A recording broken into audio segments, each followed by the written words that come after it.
Hello दोस्तों, स्वागत है आपका विजुअल आर्ट्स विद विनी में। फ्रेंड्स, आज हम लोग क्योंकि जैसे कि कहा जा रहा है नेट एनटीए ने अपनी डेट्स दे दी गई है और जुलाई और मे बी अगस्त, मतलब आधी डेट जुलाई की है और आधी डेट अगस्त की है। मतलब अगर आपका पेपर जुलाई में होता है, मतलब समझ लीजिए कि आपके पास कितना कम टाइम है, और अगस्त में भी हो रहा है तो कोई बहुत ज़्यादा टाइम तो है नहीं। तो अभी जो ये टाइम है, देखिए, वो वेस्टर्न आर्ट की जो टॉपिक्स हैं उसकी आप चिंता मत कीजिए। मैं ऑलमोस्ट सारे आर्ट मूवमेंट एग्जाम तक कंप्लीट करा दूंगी, है ना। अभी थोड़ा सा काम उस पर जल्दी जल्दी करेंगे तो वो हो सकता है कि जल्दी उसका वीडियो अपन ले लें, लेकिन ये सारी चीज़ें साइड में चलती है। ऑब्वियसली ऐसा नहीं है कि अगर मैंने उस चीज़ का वीडियो नहीं दिया होगा तो आपने कोई क्यूबिज्म फॉबिज्म पढ़ा नहीं होगा। पढ़ा होगा, बिल्कुल पढ़ा होगा। लेकिन जो मेन चीज़ है जो अभी हमको ज़्यादा फोकस करनी है वो है हमारे प्रीवियस ईयर के पेपर। ठीक है, प्रीवियस ईयर के पेपर अब बिल्कुल चालू हो जाओ। रोज़ एक एक दो दो पेपर आपको लगाना बहुत ज़रूरी है, क्योंकि कॉन्सेप्ट वही आता है। क्वेश्चन ज़रूरी नहीं है कि रिपीट हो, लेकिन टॉपिक्स वही आते हैं, रिपीट होते हैं। इसलिए अगर नेट क्लियर करना चाहते हो तो उस यही बात है कि अभी एक महीने बिल्कुल प्रीवियस ईयर के पेपर पे फोकस करना शुरू कर दीजिए। ठीक है, तो इसी उसमें हमारी चैनल प्लेलिस्ट पे आपको लिंक में मिल जाएंगे और चैनल की प्लेलिस्ट पे भी मिल जाएगा। बहुत सारे प्रीवियस ईयर पेपर अपन ने सॉल्व कर रखे, लेकिन कुछ बीच बीच में जो रह गए थे उसको अपन पहले फिर कर रहे हैं। मतलब ऑलमोस्ट सब हो चुके हैं और ये 2005-4 से लेके 2020 तक के पेपर आपको चैनल पे मिल जाएंगे अप्रॉक्स। कुछ बीच में एक दो रह गए हैं तो उसको भी मैं मतलब देख रही हूँ, जो जो रह गए हैं। जैसे अभी 2013 का मैंने देखा कि टोटली रह गया है, तो जून का ही अपन ने पेपर 2 लास्ट वीडियो में डिस्कस कर लिया है, और ये जो है पेपर 3 है जून 2013 का। ठीक है, जून 2013 का है पेपर 3, और अब अपन दिसंबर वाला भी 2013 निपटा लेंगे। 12-14 का डला हुआ है। ठीक है, तो आपको इजी करने के लिए उसमें थंबनेल्स भी काफ़ी मोटे और बोल्ड दिखती हैं, तो आपको इजीली मिल जाएगा। तो प्लीज़ वो सॉल्व ज़रूर कीजिए। ठीक है, चलो अब अपन स्टार्ट करते हैं क्वेश्चन, ज़्यादा टाइम वेस्ट नहीं करेंगे। हाँ, चावंड रागमाला। ठीक है, चावंड रागमाला किस महत्वपूर्ण चित्रित पांडुलिपि। अब सब बोलते हो कि नेट में ज़्यादा इंडियन आर्ट नहीं आता और 10-10 तरह के क्वेश्चन करते हैं, हम इसको पढ़ के क्या करेंगे। लेकिन नेट में साफ पढ़ना ज़रूरी है, कुछ भी कहीं से आ जाता है। अब ये क्या आ गया बताओ, ये आ गया राजस्थानी मिनिएचर से आ गया चावंड रागमाला। चावंड रागमाला आपको पता है 1605 में बनी थी। किसने? निसारदीन द्वारा बनी थी। और क्यों बनी थी? तो निसारदीन एक मतलब महाराणा प्रताप के फ्रेंड भी थे, और he is the only artist of Chavand school, है ना। जो चावंड स्कूल था, चावंड स्कूल किसके अंदर आता है? चावंड स्कूल आता है मेवाड़ के अंदर। ठीक है, चावंड वो राजधानी है, चावंड से देखिए, चावंड वो राजधानी है जो महाराणा प्रताप ने चावंडिया भील को मार के और वहाँ पे इस्टेब्लिश करी थी। ठीक है, 1530 ऐसे अप्रॉक्स किया था, मेरे को एकदम ईयर याद नहीं है। ठीक है, तो इसी समय जो 1605 में निसारदीन द्वारा बनाया गया था, अमर सिंह प्रथम जो महाराणा प्रताप के बेटे हैं ना, उनके शासनकाल में बनी थी, क्योंकि महाराणा प्रताप की डेथ तो 1590s में ही हो गई थी। तो निसारदीन द्वारा बनी थी, इम्पॉर्टेंट है 1605 में। और ये चावंड रागमाला, ठीक है, तो 1605 आया कुछ भी, ये तीनों चारों चीज़ें बहुत इंपॉर्टेंट है। तो ये किसके अंतर्गत आ जाएगा? मेवाड़ के अंदर आ जाएगा। चलो, myths and symbol in Indian art and civilisation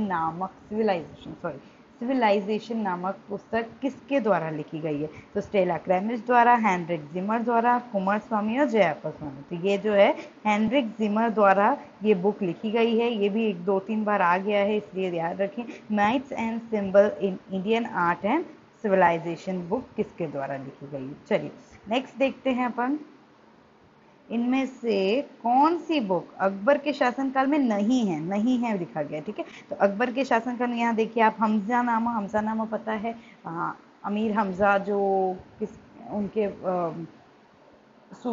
Sheikh के पिताजी थे, तो उनके द्वारा उनकी लाइफ स्टोरीज पे अमीर हमजा चित्रित हुई है। ये पहली रचनित रचना ग्रंथ मानी जाती है ना, रचित ग्रंथ मुगल पीरियड की मानी जाती है हमजानामा। ये भी आ सकता है किस पे? तो सूती कपड़े पे बनी गई है, ये भी आ सकता है। ठीक, तो ये बहुत चीज़ें। शुरुआत कहाँ से हुई थी? शुरुआत हुमायूं के टाइम पे हुई थी, लेकिन एंडिंग अकबर ने करवाई थी। मेन आर्टिस्ट ख्वाजा अब्दुल सनद, मीर सैयद अली। ठीक है, अब बात करते हैं कि तो हमजानामा भी इनके समय हुई, तूतीनामा आपको पता है, tales of parrot last time भी बताई थी, तो ये भी अकबर के समय हुई। अकबरनामा भी अकबर के समय हुई। लेकिन बादशाहनामा, बादशाहनामा की बात करें तो ये शाहजहां की लाइफ स्टोरी की ग्रंथ है, तो ये उस समय पे बनी थी। ठीक है, तो आंसर आपका कौन सा हो जाएगा? डी हो जाएगा। मकबरे से जुड़े लगे तोरण कहाँ पर बने गए हैं? मकबरे से जुड़े लगे तोरण मतलब जैसे मकबरा है और तोरण, जिसको इंग्लिश में, इंग्लिश का इसका वो होगा, एक मिनट, पायलेंस बोलते हैं। वेट, पायलेंस ही आगे देखो। पायलेंस। ठीक, तो मॉस्क जो आपके मकबरे हैं उनसे अटैच्ड पायलेंस, जैसे कि आप ये ऐसे गेट मिलते हैं ना, अभी आप कहीं जब मुगल आर्किटेक्चर, या अभी भी हम लोग जब राजस्थान एरिया और यहाँ पे जहाँ मांडू एरिया इधर जाते हैं तो मुगल आर्किटेक्ट्स देखते हैं, तो उसमें भी हमें ऐसे कितने गेट्स जैसे मिलते हैं, भव्य तोरण टाइप, तो उसको पायलेंस कहते हैं। तो ये कहाँ पे है, कहाँ पे मिले गए? तो जो ये है अटाला मस्जिद जौनपुर, जामा मस्जिद दिल्ली, जामी मस्जिद धार। ठीक है, तो ये देखो, गेट तो सब जगह होते हैं, डी अटैच, जैसे कि आप वो बुलंद दरवाजा है, अलाई दरवाजा है, ये तो गेट्स हैं। लेकिन मकबरे से जब जुड़े अटैच्ड जो गेट्स हैं, उस प्रकार के जो तोरण, उसको पायलेंस बोलते हैं, है ना, पायलेंस बोलते हैं, याद रखना। तो ये पायलेंस कहाँ पे है? तो ये अटाला मस्जिद जौनपुर, यहाँ पे मिलता है। अब आते हैं, इसमें से कौन स्पेनिश चित्रकार नहीं है? रिबेरा, जूसेप रिबेरा, फ्रांसिस्को डे जुरबारा, वेलास्के और ज्यूबारा। ठीक है सभी स्पेनिश, स्पेन के आर्टिस्ट हैं। ठीक है, ज्यूस रिबेरा बिल्कुल स्पेनिश स्कूल ऑफ पेंटिंग के लिए जाने जाते हैं। जुरबारा की बात करें तो ये याद आ रहा है कुछ, क्या था इनको, हाँ, इनको स्पेनिश कैरावेजियो कहा जाता है। ठीक है, कैरावेजियो कहा जाता है। अब कैरावेजियो से क्या याद करोगे? कैरावेजियो काय के लिए जाने जाते हैं? चायरोस्क्यूरो इफेक्ट के लिए जाने जाते हैं, लाइट डार्क को कंट्रास्ट देने के लिए जाने जाते हैं, तो इनको ही स्पेनिश कैरावेजियो, तो इसी से हमको याद ये कर लेंगे कि he is a Spanish painter.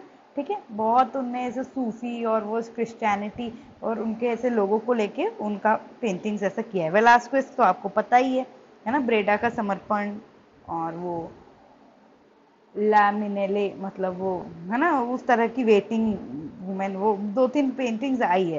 ठीक है, तो ये है। लेकिन जुआरा जो है वो आर्किटेक्ट है। ठीक है इटालियन स्पेन ही, लेकिन वो आर्किटेक्ट है। तो आंसर कौन सा हो जाएगा आपका? डी। चलिए नेक्स्ट देखते हैं।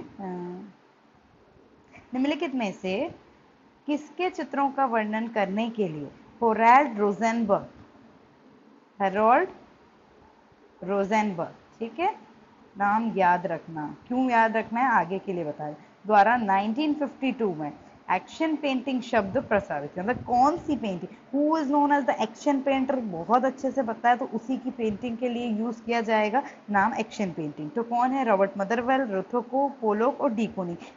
एक बार इन चारों का नाम देखो तो फिर से बता दूं कौन है ये सब। एब्स्ट्रैक्ट एक्सप्रेशनिस्ट हैं। कौन है?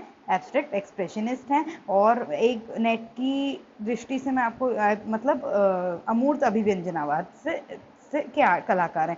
और अभी नेट की दृष्टि से बता दूं कि लास्ट काफ़ी पेपर में एब्स्ट्रैक्ट एक्सप्रेशनिस्ट इन आर्टिस्टों के बारे में बहुत आ रहा है, तो ये चारों आर्टिस्ट भी बहुत इंपॉर्टेंट है, रोजेनबर्ग भी इम्पॉर्टेंट है। ठीक है, तो इनको अच्छे से पढ़ लेना ईयर, क्योंकि ये चारों के चारों ही थे कि एक आध ऊपर नीचे, अभी लास्ट उसमें इनका सीक्वेंस अरेंजिंग आया था, तो थोड़ा सा रहना है। तो जैक्सन पोलक ये भी बड़े इंपॉर्टेंट है, क्योंकि नेट में क्वेश्चन आ चुका है किसको एक्शन पेंटर कहा जाता है, तो इन्हीं को एक्शन पेंटर कहा जाता है। और इन्हीं की पेंटिंग को, मतलब इसको कहा किसने था, ये भी क्वेश्चन आ सकता है। तो ये किसने था? रोजेनबर्ग ने कहा था। रोजेनबर्ग ने इनकी पेंटिंग को डिस्क्राइब करने के लिए ही एक्शन पेंटिंग को टर्म दिया था। तो क्वेश्चन कुछ ये सब चीज़ें हट के ये भी आ सकता है कि किसने नाम दिया एक्शन पेंटिंग, और उसमें रोजेनबर्ग और पोलोक दोनों को लेंगे तो हमारा आंसर रोजेनबर्ग होना चाहिए। ठीक है, यूँ नहीं कि एक्शन पेंटिंग का नाम जैसे ही पढ़ा तो आप पोलोक पे चले गए, ये मेरा वो है कि ऐसे आ सकता है। अगला क्वेश्चन, नीचे दिए गए विकल्पों, ये आपका फिलोसफी क्रिटिसिज्म का क्वेश्चन है। विज्ञान एवं कला, कला में क्या सर्वनिष्ठ नहीं है, मतलब कॉमन नहीं है। ठीक है, कॉमन नहीं है। साइंस और आर्ट्स इन दोनों में क्या चीज कॉमन नहीं है, ऐसा पूछा है। तो कल्पना मतलब इमेजिनेशन, क्रम, क्रम का मतलब आप बोलेंगे सीक्वेंस या रिदम, रिदम, ऑर्डर, ऑर्डर, ठीक है, ऑर्डर। फिर आते हैं संरचना, कॉम्पोजिशन, और फिर आती है संवेदना जिसको कहते हैं इमोशंस, ठीक है। तो आपको एक ही चीज देखिए, इमेजिनेशन साइंस में हो सकता है, ऑर्डर हो सकता है एक पर्टिकुलर ऑर्डर, एक कंपोजिशन हो सकता है, संरचना को कंपोजिशन ही कहेंगे, स्ट्रक्चर, ठीक है, हाँ वही, मतलब एक प्रॉपर स्ट्रक्चर हो सकता है। लेकिन साइंस में, कला में इमोशन होता है, बल्कि साइंस, अगर साइंस इमोशन है तो साइंस का कोई रोल नहीं होता, हम ऐसा बोलते हैं, दे आर कॉम्प्लीमेंट्री, ठीक है। तो डी आंसर सही हो जाएगा। पीवीए घोल को हल्का संवेदनशील, ठीक है, मतलब लाइट सेंसिटिव बनाने के लिए पीवीए जो अपना हम जो स्क्रीन पर अप्लाई करते हैं, ठीक है, तो उसको फोटो सेंसिटिव बनाने के लिए किस रसायन का उपयोग किया जाता है, ठीक है, एमोनिया, एमोनियम क्लोराइड, अच्छा, इसको एमोनियम बाइक्रोमेट करो, ठीक है, एमोनियम, सॉरी, डाइक्रोमेट करो, एमोनियम डाइक्रोमेट जो है वो आपकी उसको पीवीए इसको वो बना देता है, इसलिए शायद ये क्वेश्चन एनटीए ने रद्द भी कर दिया था, ठीक है, कि ये बाइक्रोमेट दे दिया गया, जबकि answer would be of ammonium dichromate. False biting, false biting किस में यूज आता है आपको पता है, इंटेग्लियो में एचिंग के टाइम पे एसिड अप्लाई करना इज नोन एज बाइटिंग, और उसी को उसमें में फॉल्स बाइटिंग यूज होता है। तो कहाँ पे है, लिथोस्टोन, वुड ब्लैक, सिल्क स्क्रीन, ठीक है, तो वुड ब्लॉक रिलीफ ये सरफेस प्रिंटिंग का है। बात कहाँ आ जाती है, धातु की प्लेट, मेटल, जो कि इंटेग्लियो। तो फॉल्स बाइटिंग, बाइटिंग वर्ड जहाँ यूज आए तो दिमाग में एसिड आना चाहिए, दिमाग में एसिड आएगा तो एचिंग आएगा, और एचिंग आएगा तो इंटेग्लियो आएगा, और इंटेग्लियो आएंगे तो उसी में हम धातु की प्लेट को यूज करते हैं, मतलब एचिंग में ही करते हैं, ठीक है। मूवेबल टाइप का आविष्कार कब हुआ था, मूवेबल टाइप का आविष्कार कब हुआ था बताओ। तो 1440 माना जाता है, आपको पता है, लेकिन यहाँ पे अभी मोस्ट अप्रोप्रिएट आंसर आपको क्या दिखेगा, 1450। किसके द्वारा, जॉन गुटेनबर्ग द्वारा, ठीक है, जो याद आ रहा है अपन कर सकते हैं।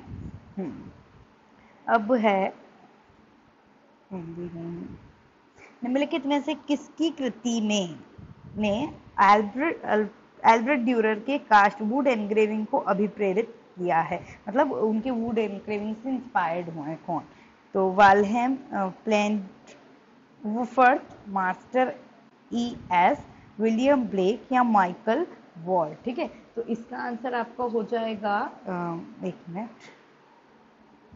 हाँ, वॉल्गमट पूर्ण नाम है ना, इसलिए वही वॉल्गमट, वॉल्गमट, ठीक है। तो इसका आंसर आपको क्या हो जाएगा, माइकल वॉल्गमट, एक जर्मन जर्मन जर्मन पेंटर हैं, ये भी प्रिंट मेकर हैं, और इनके उसमें ये वुड, इनकी वुड इंग्रेविंग से इंस्पायर्ड हैं। भारत में लिथोग्राफी का स्टार्टिंग कब हुई थी, तो 1828, आपको पता है 1894 द्वारा किसके, 1894 में किसके द्वारा हुई थी, राजा रवि वर्मा द्वारा स्टार्ट हुई थी, है ना, ये तो पता ही है, लेकिन इसमें आप ये 1894 नहीं है, तो अगर होना भी चाहिए तो आपका आंसर ये होना चाहिए। वैसे ये भी नेट ने वो कर दिया था, इसको क्या कैंसिल कर दिया था। किस आंदोलन ने 20th सेंचुरी की ग्राफिक डिजाइनर को प्रबल रूप प्रभावित किया था, अब बताओ, दादाइज्म, घनवाद, फोविज्म और बहुवाद, ठीक है। तो बात ग्राफिक आर्टिस्ट की हो रही, ग्राफिक डिजाइनर्स की हो रही है, जहां बात डिजाइनिंग की होगी, आपको बात में बहुत बार समझाया, अभी आर्ट नोवू में भी समझाया था कि अगर, है ना, जहाँ बाहर डिजाइनिंग की होगी तो art nouveau, art and craft movement, Bauhaus movement, ये सब ऐसे मूवमेंट हैं जो डिजाइनिंग पर्पज से बने थे, ठीक है। और बाकी सब तो आपको पता ही है, मतलब पता क्या है पर उसको अभी समझा नहीं सकते, लेकिन पता है कि डाडाइज्म क्या, एंटी आर्ट मूवमेंट है, इसमें डिजाइनिंग का कोई रोल नहीं है। घनवाद क्या, मतलब क्यूबिज्म, इनने ज्योमेट्रिसिटी को और पर्सपेक्टिव को अलग अलग दृश्य से देखने पे उस पर फोकस किया था।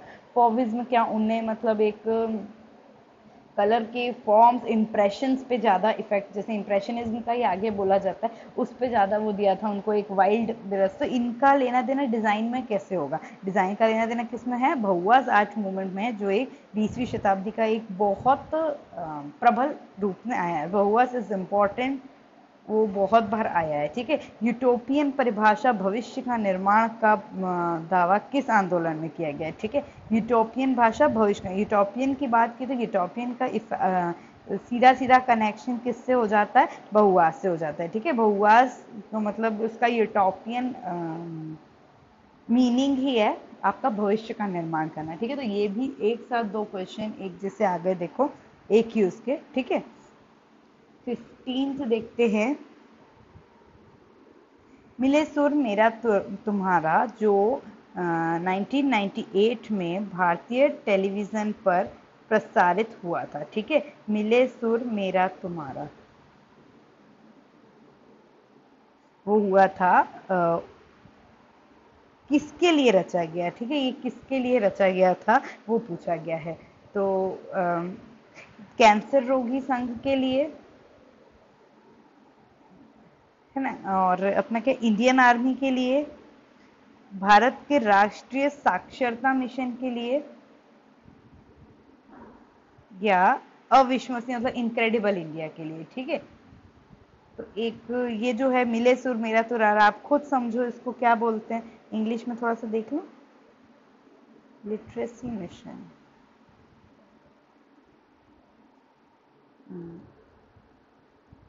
मतलब ये तो एक मिला सुर मेरा, एक कोई यूनिटी है ना, यूनिटी के लिए होना चाहिए।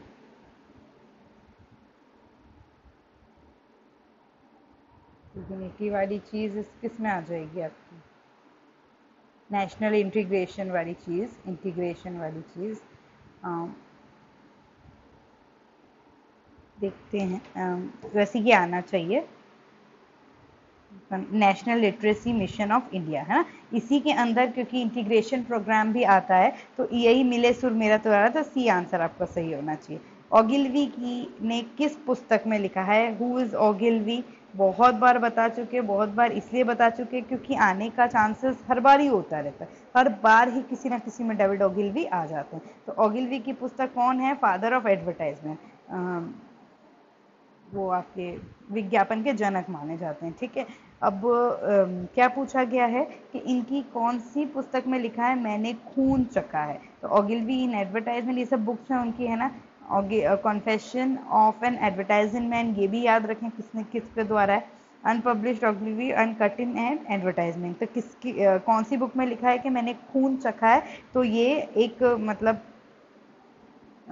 ये आपके confession of an advertisement man, जो कि डेविड ओगिलवी द्वारा, उसमें उन्होंने कन्फेस किया है कि मैंने खून चखा है। ठीक है, तो इसी प्रकार से ये आपका बी आंसर है। अब आते हैं आगे। वो आवश्यकता और कार्य के संबंध में सोचते हैं। ठीक है, वो अपनी समस्याओं का समाधान करने में सक्षम है, परंतु उनकी कल्पना अंतहीन है। ठीक है, वो आवश्यकता और कार्य के संबंध में सोचते हैं, जो ज़रूरत होगी, जो काम होगी, उस संबंध में सोचेंगे। अपनी समस्या का समाधान करने में सक्षम है, लेकिन उनकी इमेजिनेशन है, उनकी जो कल्पना है वो बहुत ज़्यादा है, मतलब बहुत अंतहीन है कि किसने किसके बारे में लिखा था। ठीक है, तो ये अब इसके बारे में ज़्यादा समझा तो नहीं सकते, बट अगर मैं बोलूँ तो ये पॉल रैंड के बारे में मोहाली नागी इनने लिखा था। ठीक है, पॉल रैंड के बारे में किसने लिखा था?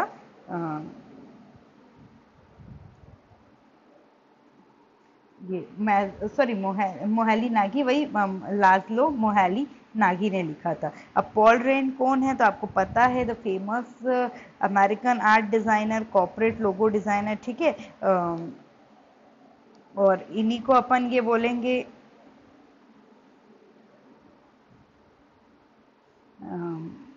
जो इन्हीं को अपन वो भी बोलते हैं, आपको पता है मैंने बताया था, फादर ऑफ ग्राफिक डिजाइन। ठीक है, जिस ग्राफिक डिजाइन की बात कर रहे हैं ये भी पॉल रैंड है। तो पॉल रैंड के बारे में माजेलो मोहाली नागी ने ये चीज कही थी।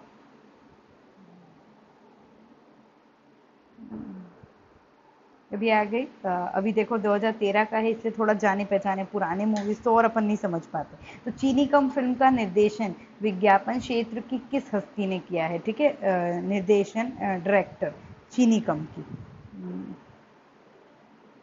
तो प्रहलाद कक्कड़, अलेख पदमसी, ऋतु पर्णा घोष और आर बालकृष्ण। ठीक है, तो इसमें कौन आ जाएगा आपके? प्रहलाद कक्कड़, आर बालकृष्ण। ठीक है, ये लोग तो नहीं है, आर बालकृष्ण। ठीक है, आर बालकृष्ण ने इसका निर्देशन वो किया है। ठीक है, अब आते हैं अगला।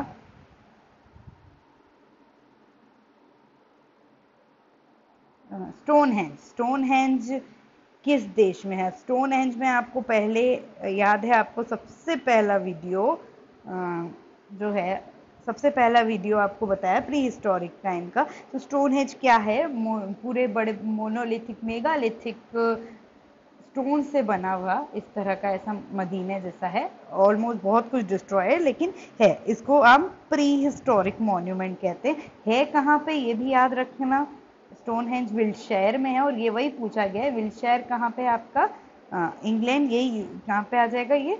ग्रेट ब्रिटेन में। तो कहाँ पे है स्टोनहेंज? अब बोलते हो कि हम प्री हिस्टोरिक क्यों पढ़ें, क्योंकि हमारे नेट में तो आता ही नहीं। अब बताओ, प्री हिस्टोरिक का वीडियो आपका इधर काम आ गया कि स्टोनहेंज की जगह कहाँ है। ठीक है, अब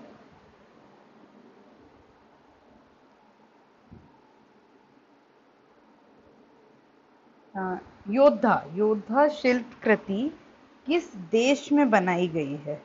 योद्धा मतलब आपकी वो है,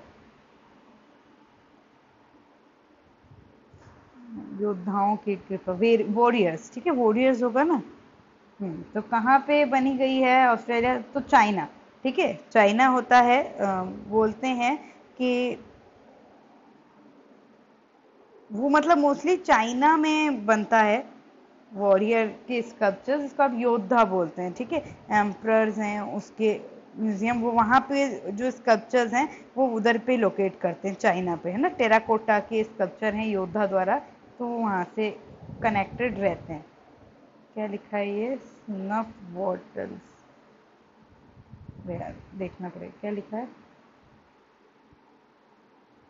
which country was famous for making snuff bottles? ठीक है, स्नफ बॉटल्स बनाने के लिए कौन सी कंट्री फेमस है?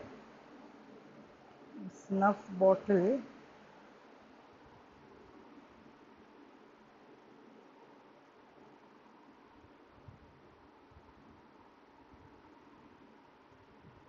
होती है, तो ये नजबार शीशियाँ, मतलब वही अरे मतलब वो आप लोग, वो मैं समझा नहीं पा रही, जैसे वो डंप करते हैं ना हम लोग जो भी सिगरेट और उसका वो होता है, वो उस बॉटल कहाँ से बनती है? तो वो चाइना की बनती है, वो पता है आपको, बोन चाइना द्वारा बनाई गई वो चीज़ होती है। ठीक है, अब आते हैं आगे। आगे क्या है?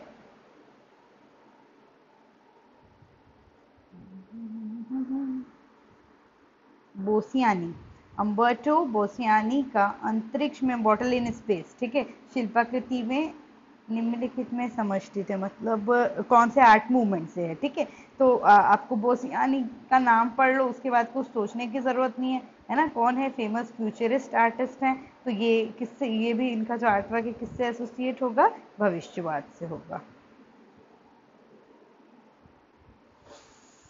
गर्मी बहुत बढ़ती जा रही है। चलो, मालेच। मालेट को कितनी बार अपन ने हिंदी में देख ले, नहीं चल रहा था ना। मदगार मतलब मालेच। ठीक है, बहुत बार इसको अपन ने मेजो कॉलम में भी इसको सॉल्व किया है। तो ये किस किस सामग्री से बना होता है? ठीक है, याद रखो। देखो अभी मैं फिर कंफ्यूज यही हो रही थी, किस सामग्री से बना गया है ये बोलते हैं। मालेट मतलब हथौड़ा। ठीक है, तो कितनी बार आप चूज द करेक्ट में मालेट को स्टोन से भी मिलाते हैं। अब क्वेश्चन करोगे कि यहाँ कहाँ, वहां तो स्टोन से मिला दिया और यहाँ पे आप वुड क्यों बोल रहे हो, है ना, वुड ही होएगा ना, क्योंकि तो यहाँ पे क्या बोला गया है? कौन सी सामग्री से बना होता है? मैं मालेट सोचा तो मैं पत्थर पे जा रही थी, पर मैंने आगे क्वेश्चन किया। तो वो कौन सी सामग्री से? वुड से बना गया। जबकि वो किस यूज में आता है? वो स्टोन ब्रेकिंग की यूज में आता है, इससे हम उसको स्टोन कार्विंग के लिए अगर उसके साथ जोड़ देते हैं बहुत उसमें। ठीक, कोणार्क का सूर्य मंदिर, जिसको आप क्या बोलते हो? Black pagoda. ठीक है, क्या बोलते हो, ब्लैक पगोड़ा भी बोलते हो। उड़ीसा में जो कोणार्क का सूर्य मंदिर है, तो 13वीं शताब्दी का है। ठीक है, तो ये इसमें जो जगमोहन पर जो सूर्य की प्रतिमा बनी गई है, तो आपको पता है ब्लैक पगोड़ा पे जो सूर्य की प्रतिमा है वो काय से बनी गई है, तो वो खांडालाइट, ब्लैक क्लोराइड है, बसाल्ट है कि ग्रेनाइट है। तो आपको बहुत बार बताया, मतलब बड़ा ही होगा आपने, किससे बना गया है, ब्लैक क्लोराइड से बना गया है। चलो, निम्नलिखित में से एक पॉप कलाकार जो अमेरिकन नहीं है। ठीक है, निम्नलिखित में से एक पॉप कलाकार जो अमेरिकन नहीं है, तो कौन है देख लेते हैं एक बार, मतलब समझ लेते हैं। क्या लिखा है, एंडी वरहोल अमेरिकन है, और जेम्स रोशन क्विट्स, ठीक है, जेन रोशन क्विट्स जो हैं आपके, ये भी अमेरिकन है। लिचेनस्टाइन भी अमेरिकन है, और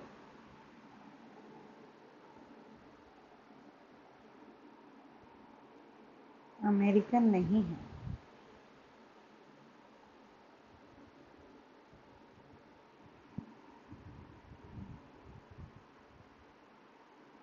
हैमिल्टन है क्या, याद नहीं आ रहा मुझे।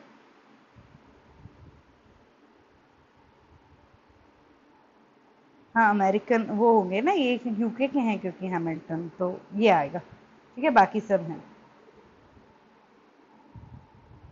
ये ठीक है, यूनाइटेड किंगडम। चलो अब देखते हैं, ठीक है, कंफ्यूज हो जाते थोड़ा बहुत सब में। विनोद बिहारी मुखर्जी ने 1946-47 की मेडिवियल सेन भित्ति चित्र, पता है आपको, भित्ति चित्र जो कि शांति निकेतन में बनाया था विनोद बिहारी मुखर्जी, द फेमस म्यूरलिस्ट जो कि शांति निकेतन में ही रहते थे। ठीक है, तो मृणालिनी मुखर्जी इनकी पुत्री हैं। तो ये जो है किस टेक्निक से बनाई गई थी, ठीक है, म्यूरल की टेक्निक है। कौन सी टेक्निक से बनाई गई थी, तो ये ब्यूनो सेको एक्रेलिक टेम्परा, तो आपको सबको पता है फ्रेस्को ब्यूनो से बनाई गई थी। फ्रेस्को ब्यूनो मतलब प्लास्टर गीला ही था और उनने म्यूरल बना दिया। प्लास्टर सूखा होगा तो म्यूरल बनाएंगे तो क्या बोलते हैं, फ्रेस्को सेको, जो कि अजंता में पाई जाती है। और फ्रेस्को ब्यूनो कहेंगे तो यहाँ पे है और जयपुर में पाई जाती है। ठीक है, और फिर फ्रेस्को ब्यूनो की बात करें तो जयपुर मतलब इटालियन फ्रेस्को जो है वो भी फ्रेस्को ब्यूनो की तकनीक में है, जबकि कि फ्रेस्को सेको जो है अजंता। तो इन दोनों को मत जोड़ना, इन दोनों को जोड़ देना। ठीक है, ये इसके जैसे, जबकि इसके जैसी ये नहीं है। किस अति यथार्थवादी मतलब श्योरलिस्ट आर्टिस्ट ने the wall of the moon भित्ति चित्र पेरिस में यूनेस्को इमारत पर बनाया था। बहुत अच्छा है और आता है और बहुत बढ़िया है। ठीक है, तो जो सब अमेरिकन ये दिख रहे हैं आपको, सब श्योरलिस्ट आर्टिस्ट हैं, लेकिन किसने बनाया था ये, तो मून से याद रखो मीरो, मून से याद रखो मीरो, तो किसने बनाया था, जॉन मीरो ने। कौन सा है जो एक तेल चित्र नहीं है, रावण फाइटिंग जटायु है, बिटवीन द स्पाइडर, इससे आप याद रखो, देखो कि रावण फाइटिंग जटायु किसके द्वारा, ये मैच द कॉलम में आ सकता है, राजा रवि वर्मा द्वारा। Between the spider and the lamp किसके द्वारा, एम एफ हुसैन द्वारा। मदर एंड चाइल्ड, हाँ ये टेम्परा है, ये नहीं होगा, ये है सही। ठीक है, और गुलाम मोहम्मद शेख का स्पीकिंग एंड स्ट्रीट किसका है, ये भी ऑयल ऑन कैनवास है। ठीक है, तो ये आपका सी आंसर सही हो जाएगा। चलो आगे देखिए, व्यक्ति चित्र की चित्रकारी में ग्रीक यथार्थवाद आगे 3री शताब्दी तक ले गया था। ठीक है, प्रारंभिक उदाहरण कहाँ से मिलते हैं ग्रीक उसमें व्यक्ति चित्रण के लिए। ठीक है, तो ये कहाँ पे आपको पता ही है, आपको पता है जो पेंटिंग की शुरुआत कहाँ पे मिली थी, पोम्पई पेला, वहाँ की रोमन चित्रकारी में स्टार्टिंग मिलती है। फॉविज्म जो है, फॉविज्म आर्टिस्ट जो है वो किससे प्रेरणा लेते हैं, लिए हैं। ठीक है, तो बहुत बढ़िया क्वेश्चन, कंफ्यूज करने के लिए। ठीक है, तो देखो, गॉथिक स्टेन ग्लास है, स्टेन ग्लास से बोलते हैं कितनी बार अपन ने, रंगीन कांच से, लेकिन कौन से, गॉथिक, बाइजेंटाइनियम, मोजेक से, कितने यहाँ भी गिर जाएंगे। तो ये आपका आंसर कौन सा हो जाएगा, डी। बाइजेंटाइन में जो स्टेन ग्लास यूज हुए हैं, भले वो मोजेक में हुए हैं, लेकिन उन स्टेन ग्लास से उस कलर्स की इंस्पिरेशन लेके फॉविज्म ने अपना काम आगे किया था। चलो अब अपन आगे आते हैं, अमृता शेरगिल के निम्नलिखित चित्रों का सही कालानुक्रम बताइए। ठीक है, तो two girls, nude, ancient story teller और मदर इंडिया, ये वही है जो अभी सेकेंड मोस्ट एक्सपेंसिव पेंटिंग है। ठीक, किसका स्टार्टिंग क्या हो गई इसकी अपन देख लेते हैं। न्यूट सबसे पहले, ठीक है, फिर मदर इंडिया, ये इनकी स्टार्टिंग पेंटिंग्स में से थे, फिर टू गर्ल्स, ये वाला सी आंसर सही।